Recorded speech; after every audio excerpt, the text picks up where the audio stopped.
Hola, bienvenidos a una nueva inmersión profunda. Hoy nos vamos a sumergir en el mundo del autoconcepto y la autoestima. Dos pilares fundamentales para el bienestar personal. A veces se usan como sinónimos, pero créanme, entender sus diferencias es esencial para comprender cómo nos percibimos a nosotros mismos y cómo esto impacta nuestras vidas. Exacto. Y lo que hace aún más fascinante esta inmersión es que no solo vamos a desentrañar estos conceptos, sino que también exploraremos cómo se forman desde la infancia y el rol crucial que juegan los padres en este proceso. Me encanta, porque, a ver, todos queremos sentirnos bien con nosotros mismos, ¿verdad? Y qué mejor que empezar desde la raíz, entendiendo cómo se construye esa imagen propia. Totalmente. Empecemos por lo básico. La diferencia entre autoconcepto y autoestima, aunque a veces se confundan, es clave.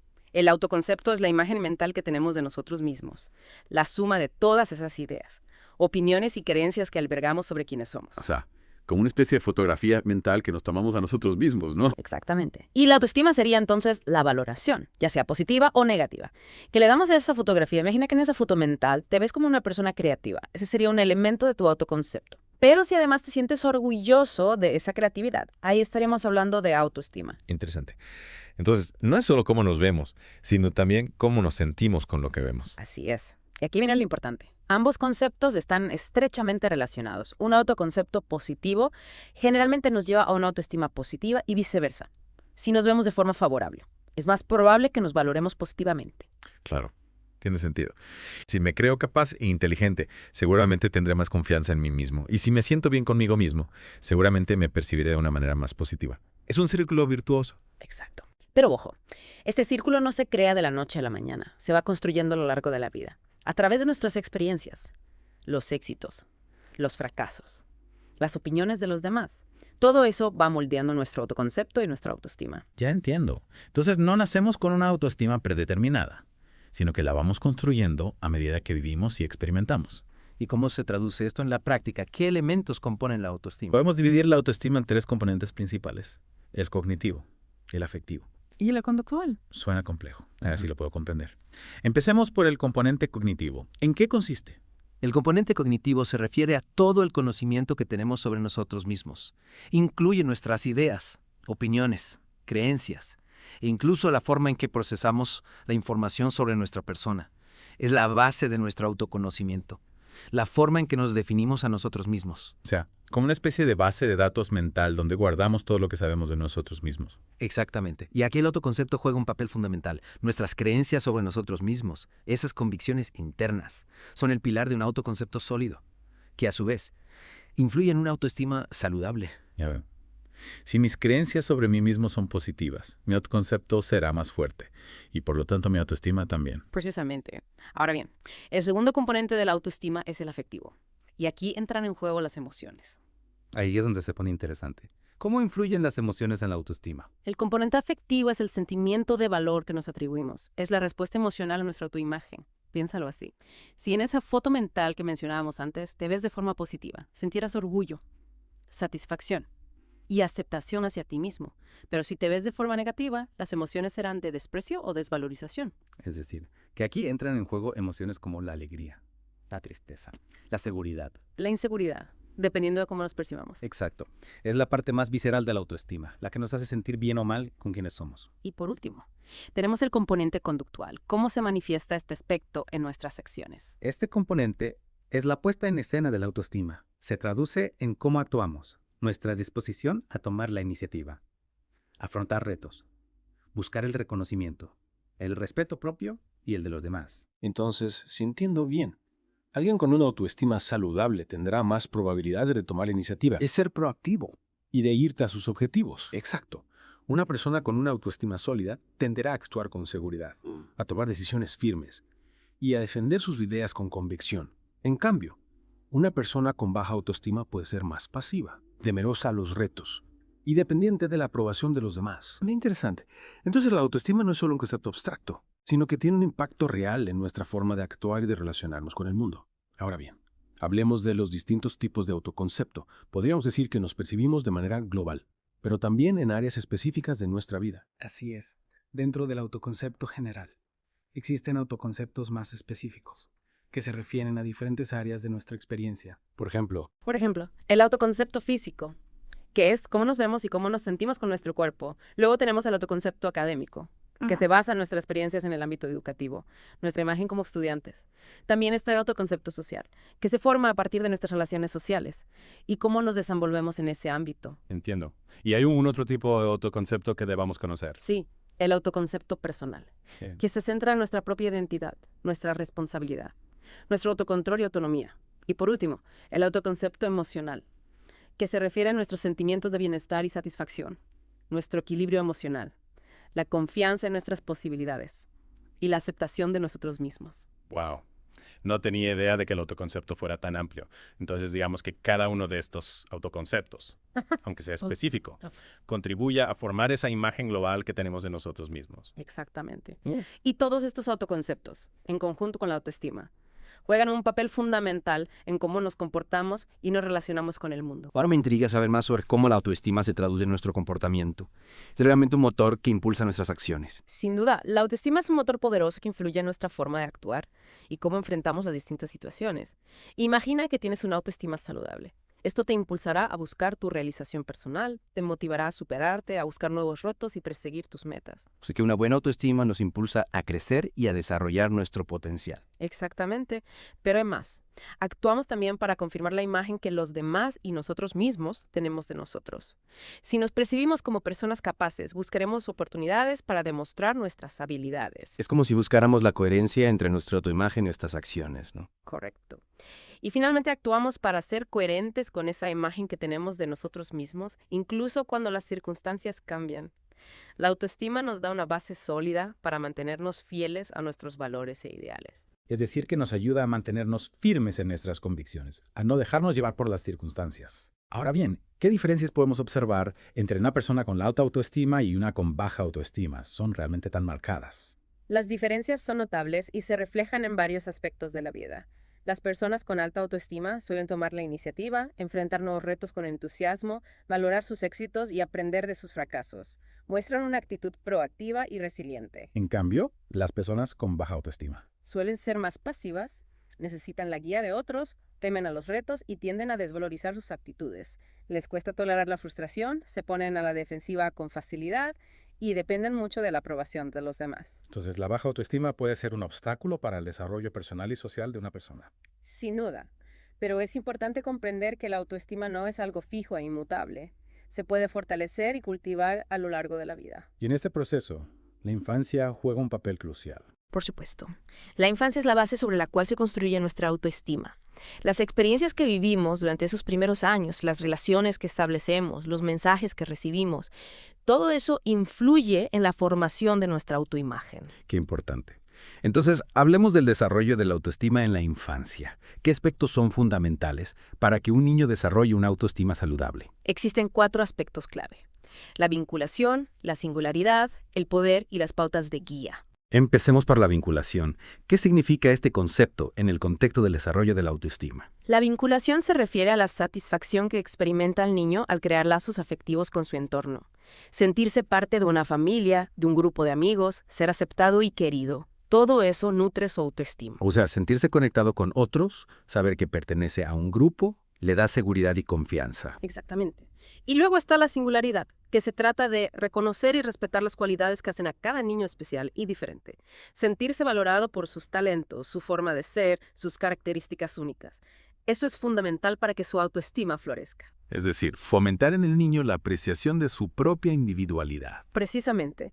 Y el tercer aspecto clave es el poder. No me refiero al poder en el sentido tradicional, sino a la capacidad del niño de influir en su entorno, de tomar decisiones y sentir que tiene cierto control sobre aspectos de su vida. Es como darle la oportunidad de ejercer su autonomía, de experimentar que sus acciones tienen consecuencias. Exacto. Y por último tenemos las pautas de guía. ¿A qué se refieren las pautas de guía en el desarrollo de la autoestima? Las pautas de guía son los modelos a seguir, los ejemplos que el niño tiene a su alrededor y que le ayudan a establecer sus propios valores, objetivos, ideales y exigencias personales. Son como las referencias que le ayudan a construir su propia brújula moral. Exactamente. Y aquí los padres, educadores y figuras significativas en la vida del niño juegan un papel fundamental. Ya que hablamos de los padres, ¿cuál es su rol en este proceso de formación de la autoestima? El rol de los padres es fundamental. Son el primer espejo en el que el niño se mira, las primeras figuras de apego que le brindan seguridad y afecto. Entiendo. Pero en la práctica, ¿qué pueden hacer los padres para fomentar una autoestima saludable en sus hijos? Hay muchas estrategias. Lo primero es que el niño se sienta un miembro importante de la familia. Eso implica escucharlo, tomar en cuenta sus opiniones, darle responsabilidades acordes a su edad y valorar sus aportaciones. Hacerle sentir que su voz es escuchada y que sus ideas son importantes. Exactamente. También es crucial mantener una comunicación fluida y profunda con el niño. No solo escucharlo, sino también compartir con él las propias experiencias, sentimientos y dudas. Crear un espacio de diálogo abierto y honesto. Es decir, construir una relación de confianza donde el niño se sienta cómodo compartiendo lo que piensa y siente. Así es. Y por último, es importante que el niño se sienta orgulloso de su familia, que perciba la unión, el respeto y el apoyo mutuo entre sus miembros. Un ambiente familiar cálido y positivo donde se sienta seguro y querido. Ahora bien, ¿cómo pueden los padres identificar si su hijo tiene problemas de autoestima? ¿A qué señales deben estar atentos? Hay varias señales que pueden indicar problemas de autoestima en un niño. Algunas de las más comunes son la autocrítica excesiva, la dificultad para aceptar elogios, la evitación de retos por miedo al fracaso, la falta de iniciativa, la dependencia excesiva de la aprobación de los demás y la dificultad para expresar sus opiniones o defender sus derechos. También podría mostrar cambios en su comportamiento habitual, como retraimiento, irritabilidad, tristeza, falta de apetito o problemas para dormir. Efectivamente, es importante recordar que cada niño es único, por lo que no hay una lista exacta de síntomas. Lo importante es estar atentos a cualquier cambio significativo en su comportamiento o estado emocional. Si los padres detectan alguna de estas señales, ¿qué pueden hacer para ayudar a su hijo a superar esos problemas de autoestima? Hay varias estrategias que pueden ser muy útiles. En primer lugar, es fundamental que los padres se informen sobre la autoestima, que comprendan cómo se desarrolla y qué factores pueden influir en ella. Eso les permitirá abordar la situación con mayor conocimiento y seguridad. Es decir, la información es clave para poder brindar un apoyo adecuado. Exactamente. En segundo lugar, es importante que los padres fomenten un ambiente familiar positivo, donde el niño se sienta amado, valorado y respetado por quienes es, independientemente de sus logros o fracasos. Un espacio donde se sienta seguro para ser el mismo, sin miedo a ser juzgado. Eso me parece fundamental. Un ambiente donde el niño pueda expresarse libremente sin sentirse criticado o juzgado. Precisamente. También es crucial que los padres escuchen al niño con atención, que le permitan expresar sus sentimientos, sus miedos, sus inseguridades, sin minimizarlos o invalidarlos. Crear un espacio de escucha empática donde el niño se sienta comprendido. Es como si le estuviéramos diciendo: tus sentimientos son importantes para mí. Te escucho y te entiendo. Exacto. Además, los padres pueden ayudar al niño a identificar sus fortalezas, a reconocer sus talentos, a valorar sus cualidades positivas, a construir una imagen más positiva de sí mismo. Es decir, ayudarlo a enfocarse en lo que hace bien, en sus habilidades y talentos, para que pueda desarrollar una visión más positiva de sí mismo. Correcto. Es importante que los padres fomenten la autonomía del niño, que le den la oportunidad de tomar decisiones, de asumir responsabilidades, de experimentar la satisfacción de lograr cosas por sí mismo. En pocas palabras, darle las herramientas para que pueda construir su propia confianza y seguridad. Me parece una excelente estrategia. Permitir que el niño tome sus propias decisiones, aunque sean pequeñas, le ayudará a sentirse más capaz y seguro de sí mismo. Y por último, pero no menos importante, es fundamental que los padres sean un modelo a seguir para el niño, que le muestren con su propio ejemplo cómo afrontar las dificultades, cómo gestionar las emociones, cómo valorarse a sí mismo. Ser un referente positivo que le inspire a desarrollar una autoestima saludable. Es decir, predicar con el ejemplo. Si los niños ven que sus padres tienen una autoestima saludable, que se valoran a sí mismos y que enfrentan los retos con optimismo, es más probable que ellos también desarrollen esas cualidades. Exactamente. Recuerda que la autoestima es un proceso continuo que requiere atención y cuidado a lo largo de la vida. La infancia es una etapa crucial para sentar las bases de una autoestima sólida. Hablando de la infancia, a veces se confunde la baja autoestima con la timidez. ¿Es posible diferenciar estos dos conceptos? ¿Son realmente equivalentes? No, no son equivalentes. Aunque la baja autoestima puede ser un factor que contribuye a la timidez. La timidez es un rasgo de la personalidad que se caracteriza por la inhibición social, la tendencia a evitar el contacto con otras personas, el miedo a ser juzgado negativamente. Entiendo. Es decir, una persona tímida puede tener dificultades para relacionarse con los demás, para expresar sus ideas o para defender sus derechos. Pero eso no significa necesariamente que tenga baja autoestima. Exacto. La timidez puede tener diversas causas, no solo la baja autoestima. ¿Qué otros factores pueden influir en la timidez? Factores biológicos, como la predisposición genética o un temperamento más introvertido, pueden influir en la timidez. También pueden incidir factores aprendidos, como la falta de habilidades sociales o la evitación de situaciones sociales debido a experiencias negativas previas. Entonces, la timidez puede ser el resultado de una combinación de factores genéticos, ambientales y experienciales. Precisamente. Si un niño es tímido, ¿qué estrategias pueden ser útiles para ayudarlo? Lo primero es comprender que la timidez no es un defecto, sino una característica de la personalidad. No se trata de curar la timidez, sino de ayudar al niño a gestionarla de manera positiva, a desarrollar estrategias para afrontar las situaciones sociales con mayor seguridad y confianza. Es decir, se trata de ayudarle a desarrollar herramientas para que la timidez no le limite en su desarrollo personal y social. Exactamente. Los padres pueden fomentar la participación del niño en actividades sociales, creando un ambiente seguro y de apoyo donde pueda interactuar con otros niños de su edad, proporcionarle oportunidades para que pueda practicar sus habilidades sociales en un entorno controlado. Me parece una buena idea. Si el niño se siente cómodo y seguro en un entorno social, es más probable que se abra a los demás y que desarrolle sus habilidades sociales. Así es. También es importante que los padres ayuden al niño a identificar sus pensamientos negativos y a reemplazarlos por pensamientos más realistas y positivos. Ayudarle a cambiar la forma en que se percibe a sí mismo y a las situaciones sociales. Es decir, ayudarlo a desafiar sus propias creencias limitantes y a construir una visión más positiva de sí mismo y de sus capacidades. Correcto. Y por último, pero no menos importante, es fundamental que los padres sean un modelo a seguir para el niño, mostrándole con su propio ejemplo cómo afrontar las situaciones sociales con seguridad y confianza. Ser un referente que le inspire a superar sus miedos e inseguridades. De nuevo, predicar con el ejemplo. Si el niño ve que sus padres se desenvuelven con naturalidad en situaciones sociales, es más probable que él también se sienta más cómodo y seguro. Exactamente. Recuerda que la timidez puede ser una característica permanente de la personalidad, pero no tiene por qué ser un obstáculo para una vida plena y satisfactoria. Con el apoyo adecuado. Un niño tímido puede aprender a gestionar su timidez y a desarrollar su potencial al máximo. Así es. Ahora, para aterrizar un poco más estos conceptos, me gustaría que habláramos de algunas pautas concretas que los padres pueden seguir para mejorar la autoestima de sus hijos. ¿Qué estrategias podemos poner en práctica en el día a día? Existen 10 pautas clave que pueden ser de gran ayuda para los padres en este proceso. La primera es demostrar amor incondicional.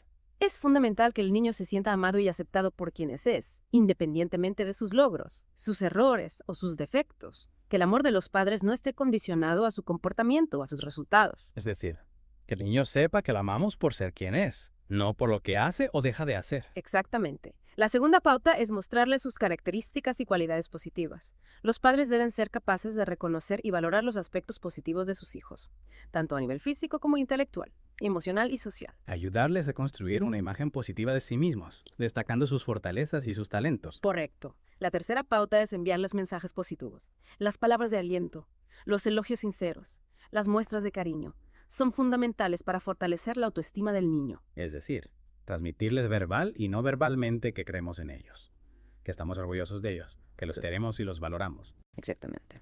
La cuarta pauta es dedicar a cada hijo un tiempo especial. Es importante que los padres dediquen tiempo de calidad a cada uno de sus hijos. Un tiempo para jugar, para hablar, para compartir experiencias, para crear un vínculo afectivo fuerte y positivo, un tiempo para conectar con ellos de manera individual, para que se sientan especiales e importantes. En un mundo tan acelerado como el que vivimos, es fácil olvidarnos de la importancia de pasar tiempo de calidad con nuestros hijos, pero es fundamental para que se sientan amados y conectados con nosotros. Así es. La quinta pauta es reconocer sus esfuerzos, su interés y su dedicación por las cosas, más que el resultado final. Es importante que los padres valoren el proceso de aprendizaje del niño, su esfuerzo, su perseverancia, su dedicación, más allá de si logra o no el objetivo final. Es decir, que el foco está en el camino recorrido, en el aprendizaje adquirido, en el esfuerzo realizado, más que en el éxito o el fracaso. Exactamente. La sexta pauta es convertir sus quejas y críticas en sugerencias y peticiones. Es importante que los padres enseñen a sus hijos a expresar sus necesidades y sus deseos de forma asertiva, sin agresividad ni pasividad. Ayudarles a comunicar sus ideas y sus sentimientos de forma clara y respetuosa, buscando soluciones en lugar de culpables. Correcto. La séptima pauta es animarles a tener iniciativa y a hacer cosas por su cuenta. Los padres deben fomentar la autonomía de sus hijos, dándoles la oportunidad de tomar decisiones, de asumir responsabilidades, de experimentar la satisfacción de lograr cosas por sí mismos. Darles la confianza y el espacio para que puedan explorar sus capacidades y desarrollar su independencia. Exactamente. La octava pauta es escucharles sin juzgarlos continuamente. Es importante que los padres creen un espacio de escucha empática donde sus hijos se sientan seguros para expresar sus pensamientos, sus sentimientos y sus experiencias sin miedo a ser juzgados o criticados. Es decir, ser un oído atento y comprensivo, sin interrumpir, sin sermonear, sin dar consejos no solicitados. Correcto. La novena pauta es descubrir su excelencia y apoyarse en sus puntos fuertes. Los padres deben ser capaces de identificar los talentos y las fortalezas de sus hijos y ayudarles a desarrollarlos al máximo. Potenciar sus habilidades y sus capacidades para que puedan brillar en aquello que les apasiona y en lo que son buenos. Exactamente. Y la décima pauta es exigirles proporcionadamente lo que saben y pueden hacer. Es importante que los padres tengan expectativas realistas sobre sus hijos, que les exijan de acuerdo a sus capacidades y a su nivel de desarrollo. Es decir, que los retos que les propongan sean adecuados a su edad y a sus habilidades, para que puedan experimentar la satisfacción de lograrlos con esfuerzo y dedicación. Exactamente. Estas 10 pautas pueden ser de gran ayuda para los padres que desean fomentar la autoestima de sus hijos y ayudarles a desarrollar una imagen positiva de sí mismos. Sin duda, son herramientas valiosas para que los niños crezcan con seguridad y confianza en sí mismos. Así es. Ahora, me gustaría profundizar un poco más en algunas estrategias prácticas que los padres pueden implementar para fomentar la autoestima de sus hijos, más allá de las pautas generales que ya hemos mencionado. ¿Qué acciones concretas podemos llevar a cabo en el día a día? Hay muchas estrategias prácticas que pueden ser muy efectivas en este proceso. Una de las más importantes es enfatizar lo positivo en las acciones del niño. Es fundamental que los padres se enfoquen en los aspectos positivos del comportamiento de sus hijos, en sus logros, en sus esfuerzos, en sus buenas acciones. Es decir, destacar lo que hacen bien, reconocer sus virtudes y sus talentos, celebrar sus éxitos, por pequeños que sean. Exactamente. Esto les ayudará a construir una imagen positiva de sí mismos y a desarrollar la confianza en sus capacidades. Y hablando de positividad, ¿qué papel juegan los mensajes positivos en la construcción de la autoestima? Los mensajes positivos, tanto verbales como no verbales, son una herramienta poderosa para fomentar la autoestima. Los padres deben procurar transmitir a sus hijos mensajes de amor, de apoyo, de confianza, de reconocimiento, utilizar palabras de aliento, gestos de cariño, miradas de aprobación, para que el niño se sienta querido, valorado y seguro de sí mismo. Es decir, crear un clima emocional positivo donde el niño se sienta apoyado y valorado por sus padres. Exactamente. Es importante que los mensajes positivos sean sinceros, específicos y relacionados con el comportamiento del niño. Por ejemplo, en lugar de decir, eres muy inteligente, puedes decir, me ha gustado mucho cómo has resuelto ese problema. Has demostrado mucha creatividad. Precisamente. De esta forma, el niño se sentirá más motivado a seguir esforzándose y a desarrollar sus habilidades. Y hablando de esfuerzo, ¿cómo podemos valorar el esfuerzo del niño más que el resultado final? A veces es fácil caer en la trampa de enfocarnos solo en los resultados, pero el esfuerzo también es importante. Es fundamental que los padres reconozcan y valoren el esfuerzo del niño, independientemente de si logran o no el objetivo final. Que el foco esté en el proceso de aprendizaje, en la dedicación, en la perseverancia, más que en el éxito o el fracaso. Es decir, que transmitamos al niño que lo importante es que lo haya intentado, que se haya esforzado, que haya aprendido algo en el proceso, aunque no haya conseguido el resultado deseado. Exactamente. Esto le ayudará a desarrollar una actitud resiliente, a aprender de sus errores, a no desanimarse ante las dificultades, a seguir intentándolo hasta lograr sus metas. Y para seguir profundizando en estas estrategias prácticas, me gustaría que habláramos del tiempo de calidad. ¿Cómo pueden los padres pasar tiempo de calidad con sus hijos para fortalecer su autoestima? El tiempo de calidad es fundamental para crear un vínculo afectivo fuerte y positivo con los hijos. Los padres deben procurar dedicar tiempo a cada uno de sus hijos de forma individual. Un tiempo para jugar. Para hablar, para compartir experiencias, para escuchar sus inquietudes, para mostrarles su cariño. Es decir, un tiempo para conectar con ellos de forma genuina, sin distracciones, sin prisas, sin presiones. Así es. Durante este tiempo, los padres pueden realizar actividades que disfruten juntos, como leer un libro, jugar un juego de mesa, dar un paseo por el parque, cocinar una receta, ver una película o simplemente hablar de sus cosas. Lo importante es que sea un tiempo dedicado exclusivamente a ellos, donde se sientan escuchados, comprendidos y queridos. Y hablando de comunicación, ¿cómo pueden los padres enseñar a sus hijos a comunicar sus necesidades y sus deseos de forma asertiva? La comunicación asertiva es fundamental para que los niños puedan expresar sus ideas, sus sentimientos y sus necesidades de forma clara y respetuosa, sin agresividad ni pasividad. Que aprendan a decir lo que piensan y lo que sienten de forma directa, honesta y respetuosa, defendiendo sus derechos sin violar los derechos de los demás. Es decir, que aprendan a comunicar sus necesidades y sus deseos de forma clara y directa, pero sin ser agresivos ni pasivos. Exactamente. Los padres pueden enseñar a sus hijos a utilizar frases como me gustaría, necesito, me siento, no estoy de acuerdo con, ¿me molesta qué? ¿Te parecejas? Es decir, frases que les permitan expresar sus deseos, sus necesidades, sus sentimientos y sus opiniones de forma clara y respetuosa. Correcto. También es importante que los padres les enseñen a escuchar con atención a los demás, a comprender su punto de vista, a buscar soluciones que beneficien a todos. Es decir, que aprendan a dialogar, a negociar, a llegar a acuerdos que satisfagan a todas las partes implicadas. Exactamente. Y hablando de independencia, ¿cómo pueden los padres fomentar la iniciativa y la autonomía de sus hijos? A veces es tentador hacer las cosas por ellos, pero es importante que aprendan a valerse por sí mismos. Los padres deben dar a sus hijos la oportunidad de tomar decisiones, de asumir responsabilidades, de experimentar la satisfacción de lograr cosas por sí mismos, que les permitan explorar sus capacidades, que les den espacio para que puedan equivocarse y aprender de sus errores, que les confíen tareas acordes a su edad y a sus habilidades. Esto les ayudará a desarrollar su independencia, su creatividad, su capacidad de resolución de problemas, su confianza en sí mismos. Exactamente. Y hablando de capacidades, ¿cómo pueden los padres ayudar a sus hijos a descubrir y potenciar sus fortalezas?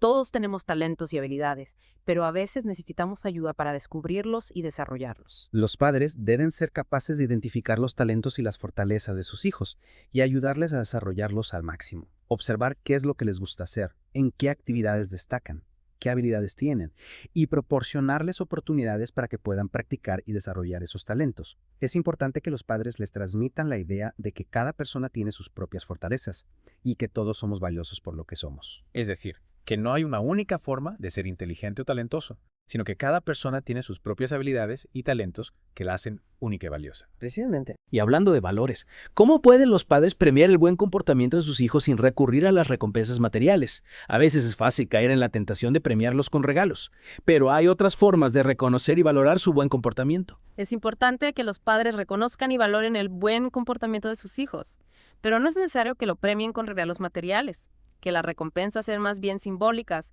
como palabras de aliento, gestos de cariño, tiempo de calidad o privilegios especiales. De esta forma, el niño aprenderá que el buen comportamiento es algo que se espera de él, que es algo positivo en sí mismo y no algo que se hace para obtener una recompensa material. Es decir, que el buen comportamiento es un valor en sí mismo, no algo que se hace para obtener una recompensa. Exacto. Y por último, me gustaría que habláramos de las expectativas. ¿Cómo pueden los padres tener expectativas realistas sobre sus hijos y proporcionarles el apoyo necesario para que puedan alcanzarlas? Es importante que los padres tengan expectativas realistas sobre sus hijos, que les exijan de acuerdo a sus capacidades y a su nivel de desarrollo, que los retos que les propongan sean adecuados a su edad y a sus habilidades, para que puedan experimentar la satisfacción de lograrlos con esfuerzo y dedicación. Es decir, que no les exijamos demasiado, ni demasiado poco, sino que les demos la oportunidad de crecer y de desarrollarse a su propio ritmo. Correcto. También es fundamental que los padres les brinden el apoyo necesario para que puedan alcanzar esas expectativas, ya sea con su ayuda, con su aliento, con su confianza, que les hagan sentir que están ahí para ellos, que creen en ellos, que los acompañarán en el camino. Es decir, que les demos las herramientas y el apoyo que necesitan para que puedan alcanzar su máximo potencial. Exactamente. Y hablando de apoyo, ¿cómo pueden los padres escuchar con atención y empatía a sus hijos para fortalecer su autoestima? A veces, lo único que necesitan es que les escuchemos sin juzgarlos, sin interrumpirlos, sin darles consejos no solicitados. La escucha activa es fundamental para crear un vínculo afectivo fuerte y positivo con los hijos. Los padres deben procurar escuchar a sus hijos con atención, sin interrumpirlos, sin juzgarlos, sin minimizar sus problemas, que les presten toda su atención, que les miren a los ojos, que les hagan preguntas para comprender mejor lo que les quieren decir, que les demuestren que les están escuchando con interés y con empatía. Es decir, que les demos un espacio para que puedan expresarse libremente, sin sentirse juzgados ni criticados. Exacto. Es importante que los padres les hagan sentir que sus pensamientos, sus sentimientos y sus experiencias son importantes, que son válidos, que son dignos de ser escuchados. Y para terminar con este recorrido por las estrategias prácticas para fomentar la autoestima, me gustaría que habláramos del amor incondicional. ¿Cómo pueden los padres recordar que el amor debe ser incondicional para fortalecer la autoestima de sus hijos? El amor incondicional es la base de una autoestima saludable. Los padres deben recordar que sus hijos son valiosos por lo que son, independientemente de sus logros, sus errores o sus defectos, que el amor que les profesan no debe estar condicionado a su comportamiento o a sus resultados. Es decir, que el niño sepa que lo amamos por ser quien es, no por lo que hace o deja de hacer. Exactamente. Los niños necesitan sentir que son amados y aceptados por quienes son, sin importar nada más. Esto les dará la seguridad y la confianza que necesitan para desarrollar una imagen positiva de sí mismos y para afrontar los retos de la vida con optimismo y determinación. Sin duda. El amor incondicional es el mejor regalo que los padres pueden hacer a sus hijos. Así es. Ahora, para aterrizar aún más este concepto del amor incondicional y la importancia de las emociones, me gustaría que habláramos de una dinámica familiar que puede ser muy útil para ayudar a los niños a identificar y expresar sus emociones.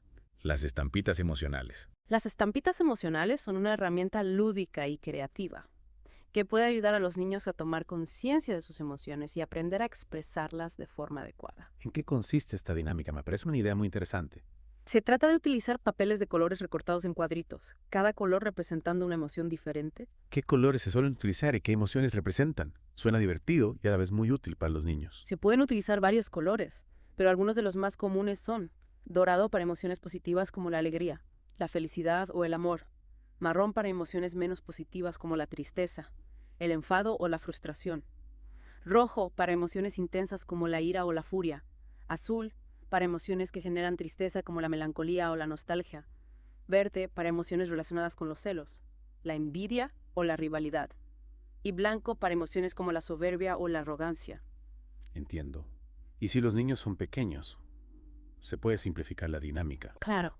Con niños pequeños podemos empezar con 2 colores, dorado para emociones positivas y marrón para emociones menos positivas.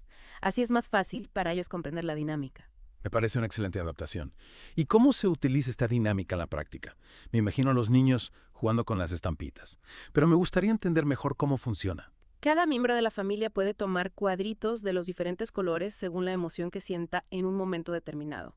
Por ejemplo, si un niño se siente alegre porque ha sacado buena nota en un examen, puede tomar una estampita dorada y decir, me siento contento porque he sacado buena nota. Si se siente triste porque su amigo no ha querido jugar con él, puede tomar una estampita marrón y expresar, me siento triste porque mi amigo no quiere jugar conmigo. ¡Qué interesante! Entonces, las estampitas emocionales les ayudan a poner nombre a sus emociones y a expresarlas de forma clara y sencilla. Exactamente.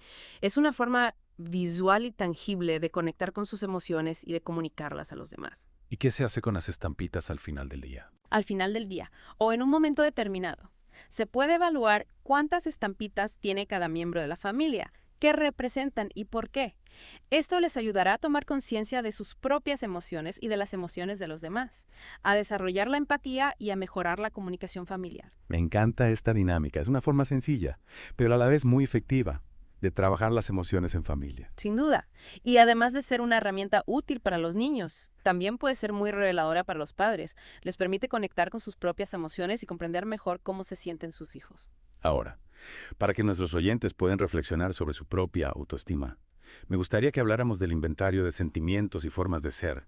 ¿En qué consiste este inventario? Este inventario es una herramienta de autoevaluación que permite identificar algunos rasgos de alta y baja autoestima y analizar cómo estos rasgos influyen en nuestra vida. Se trata de una lista de afirmaciones relacionadas con la autoestima. Los oyentes deben leer cada afirmación y marcar con un signo positivo o negativo si se identifican o no con ella. Podré mencionar algunas de las afirmaciones que se incluyen en el inventario. Claro, algunas de las afirmaciones son: te sientes con capacidad para hacer cosas útiles. Reconoces que puedes cometer errores y superarlos.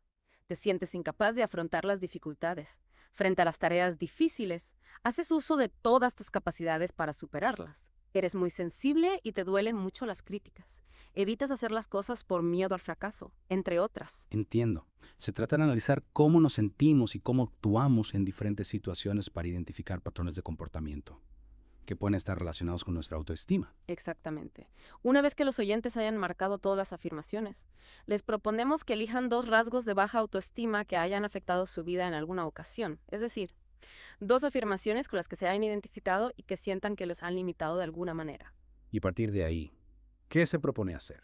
A continuación, les invitamos a que reflexionen sobre cómo esos rasgos de baja autoestima los han afectado y que propongan soluciones para superarlos. Es decir, que piensen en situaciones concretas en las que esos rasgos les hayan impedido actuar de forma asertiva, segura o independiente, y que busquen estrategias para afrontar esas situaciones de forma diferente en el futuro. Me parece un ejercicio muy valioso. Nos permite tomar conciencia de cómo la baja autoestima puede estar influyendo en nuestra vida y nos motiva a buscar soluciones para fortalecerla. Así es. Se trata de convertir la autoevaluación en un punto de partida para el cambio y el crecimiento personal. Ahora, para seguir explorando las diferentes aristas de la autoestima, me gustaría que habláramos del cuestionario de heridas a la autoestima.